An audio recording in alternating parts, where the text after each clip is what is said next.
Today I'll be explaining how to clear the memory of your single or dual Raptor system. This will remove all devices that were ever paired to your Raptor, including remotes, smartphones, or any one-boat network devices you may have connected to your network.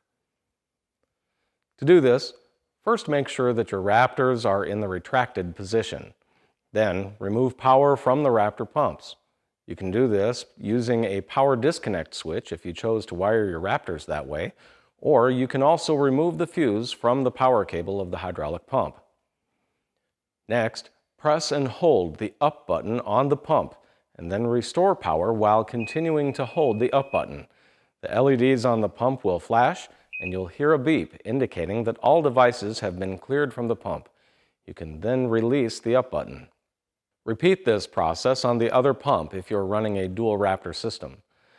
Next, we're going to clear the Raptor remotes. You can do all of your remotes at once.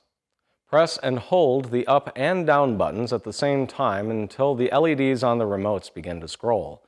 The remotes will remain in this state for 30 seconds and then stop. The remotes are now cleared. If you're working with a dual Raptor system, you'll need to repair the Raptors together before you proceed any further. To pair a Raptor remote to the pump, press and hold the up and down buttons on the remote at the same time until the LEDs begin to scroll. Then, immediately press the pair button on the Raptor pump. The blue LED on the pump will begin to flash. If you're pairing to a dual Raptor system, you only need to press the pair button on one pump. It does not matter which one. Both the pump and the remote will remain in pairing mode for 30 seconds. When pairing is successful between the pump and the remote, you'll hear a rapid triple beep tone, and the LEDs on the remote will flash quickly, indicating that pairing was successful. If pairing is unsuccessful, you will hear a long tone from the pump indicating that pairing mode timed out and that pairing was unsuccessful.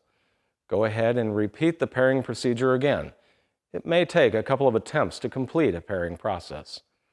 Repeat this process for any additional remotes or devices you may wish to add to your network. For more information and instructional videos, be sure to visit our website at minnkotamotors.com and find us on YouTube under Minn Kota Motors.